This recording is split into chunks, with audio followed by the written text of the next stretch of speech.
ಬೆಳಕು ಕನ್ನಡ ಸುದ್ದಿವಾಹಿನಿ. ಇದು ಸತ್ಯ ಸುದ್ದಿಗಳ ಪೂರಣ. ಚಿಂತಾಮಣಿಯಿಂದ KS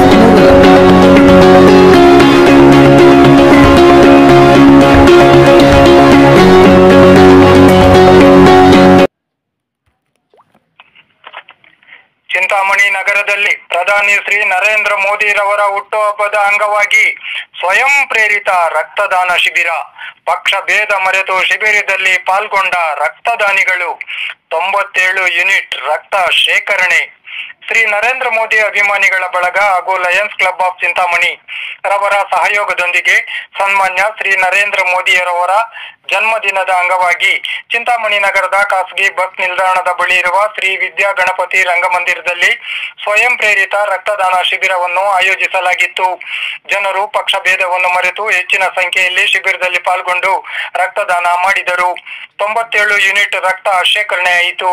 ಈ ಸಂದರ್ಭದಲ್ಲಿ ನರೇಂದ್ರ ಮೋದಿ ಅಭಿಮಾನಿಗಳ ಬಳಗದ PV ಸುನಿಲ್ ರವರು ಮಾತನಾಡುತ್ತಾ, ನರೇಂದ್ರ ಮೋದಿಯವರು ದೇಶಕ್ಕಾಗಿ ಎಷ್ಟೋ ಸೇವೆ ಸಲ್ಲಿಸುತ್ತಿದ್ದಾರೆ. ಅಂತ ಮಹನೀಯರ ಹೆಸರಿನಲ್ಲಿ ನಾವು ರಕ್ತದಾನ ಶಿಬಿರವನ್ನು ಹೆಮ್ಮೆಯಿಂದ ನಡೆಸಿದ್ದೇವೆ ಎಂದು ನುಡಿದರು. ಈ ರಕ್ತದಾನ ಶಿಬಿರದಲ್ಲಿ ರಕ್ತದಾನ ಮಾಡಿದ ಎಲ್ಲ ರಕ್ತದಾನಿಗಳಿಗೂ ತುಂಬು ಹೃದಯದ ಧನ್ಯವಾದಗಳನ್ನು ಅರ್ಪಿಸಿದರು. ಮುಂದಿನ ದಿನಗಳಲ್ಲಿಯೂ ಸಹ ಚಿಂತಾಮಣಿ ತಾಲೂಕಿನಾದ್ಯಂತ ನರೇಂದ್ರ ಮೋದಿ ಅಭಿಮಾನಿಗಳ ಬಳಗದ ವತಿಯಿಂದ ಹೆಚ್ಚು ಸಮಾಜಮುಖಿ ಕಾರ್ಯಕ್ರಮಗಳನ್ನು ಹಮ್ಮಿಕೊಂಡು ಸೇವಾ ಕಾರ್ಯಗಳನ್ನು ಮಾಡುತ್ತೇವೆ ಎಂದು ಹೇಳಿದರು. ಕಾರ್ಯಕ್ರಮದಲ್ಲಿ ಆಯೋಜಕರಾದ ಕುರುಟಹಳ್ಳಿ ಮಂಜುನಾಥ್, ಮಾಡಿಕೇರಿ ಅರುಣ್, ಶಿವಾರೆಡ್ಡಿ, ಆಂಜನೇಯ ರೆಡ್ಡಿ, ಕೊತ್ತೂರು ನರಸಿಂಹಮೂರ್ತಿ, ಎನ್ ಶ್ರೀನಿವಾಸ ರೆಡ್ಡಿ, ಲಯನ್ಸ್ ಕ್ಲಬ್ನ ಬೂಸ ರಾಜೇಶ್, ಶರತ್, ವಿಕಾಸ್ ಮತ್ತಿತರರು ಉಪಸ್ಥಿತರಿದ್ದರು.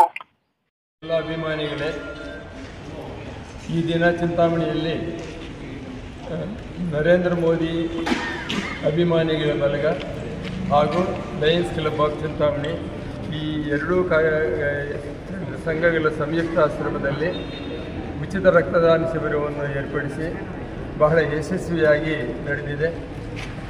ಬಹುಶಃ ನಮ್ಮ ಊಹೆಗಿಂತ ಮೀರಿ 97 ಯೂನಿಟ್ಗಳ ಸಂಗ್ರಹಣೆಯಾಗಿದೆ. ನಮ್ಮ ಊಹೆಯಲ್ಲಿದ್ದಿದ್ದು ಸುಮಾರು ಒಂದು 50 ಯೂನಿಟ್ಗಳ ಸಂಗ್ರಹಣೆ ಆಗ್ಬೋದು ಅಂತ ಆಸೆ ಇತ್ತು. ಆದರೆ ಸುನೀಲ್ ಮತ್ತು ಅವರ ಬಳಗದ ಸಹಕಾರದಿಂದ, ಅವರ ಪ್ರಯತ್ನದಿಂದ, ಅವರ ಶ್ರಮದಿಂದ ಇವತ್ತು ಊಹೆಗೆ ಮೀರಿ 97 ಯೂನಿಟ್ಗಳ ಸಂಗ್ರಹಣೆಯಾಗಿದೆ. ಬಹುಶಃ ಚಿಂತಾಮಣಿ ಚಿಕ್ಕಬಳ್ಳಾಪುರ ಜಿಲ್ಲೆಯಲ್ಲಿ ಬಹಳ ಹೆಚ್ಚಿನ ರಕ್ತ ಸಂಗ್ರಹಣೆ ಆಗ್ತಾ ಇರುವಂಥದ್ದು ಚಿಂತಾಮಣಿ ತಾಲೂಕಿನಲ್ಲಿ. ಆದರೆ ಚಿಂತಾಮಣಿ ತಾಲೂಕಿಗೆ ಹೆಚ್ಚಿನ ರಕ್ತನೂ ಸಹ ಬೇಡಿಕೆ ಇರುವಂಥದ್ದು. ಈ ಒಂದು ಮಹತ್ತರ ಕಾರ್ಯ ಯಶಸ್ವಿಯಾಗಿ ಈ ಎರಡೂ ಸಂಘಗಳನ್ನು ಅವರು ಇವತ್ತು ನಡೆಸಿಕೊಟ್ಟಿದ್ದಾರೆ. ಮುಂದಿನ ವರ್ಷಗಳಲ್ಲೂ ಸಹ ಪ್ರತಿ ವರ್ಷಕ್ಕೆ 1 ಸಲ ಅಥವಾ 2 ಸಲ ಆದರೂ ಈ ಉಚಿತ ರಕ್ತದಾನ ಶಿಬಿರವನ್ನು ಏರ್ಪಡಿಸಿ ರಕ್ತ ಸಂಗ್ರಹಣೆಯನ್ನು ಮಾಡಿಕೊಡ್ಬೇಕು. ರೋಗಿಗಳಿಗೆ ಆರೋಗ್ಯದ ತೊಂದರೆಯಲ್ಲಿರುವಂಥವರಿಗೆ ಸಹಕಾರ ನೀಡುವ ಮಹತ್ತರ ಕಾರ್ಯವನ್ನು ನೀವು ಇದುವರೆಗೂ ಮಾಡ್ಕೊಂಡು ಬಂದಿದ್ದೀರಾ. ಇದನ್ನು ಮುಂದುವರಿಸಿಕೊಂಡು ನಮ್ಮ ತಾಲೂಕಿನ ಎಲ್ಲರಿಗೂ ಅನುಕೂಲವಾಗುವಂಥ ಕಾರ್ಯಕ್ರಮ ನೀವು ಮತ್ತೊಮ್ಮೆ ರೂಪಿಸ್ಕೊಡ್ಬೇಕು ಎಂದು ನಾನು ಭಾರತೀಯ ರೆಡ್ ಕ್ರಾಸ್ ಸಂಸ್ಥೆ ಮತ್ತು ಜಿಲ್ಲಾಧಿಕಾರಿಗಳ ಪರವಾಗಿ ಕೋರಿಕೊಳ್ತಾ ಈ ಅಭಿನಂದನಾ ಪತ್ರಗಳನ್ನು ಕೊಡ್ತಾ ಇದ್ದೀನಿ. ಸ್ವೀಕರಿಸಬೇಕಾಗಿ ವಿನಂತಿ.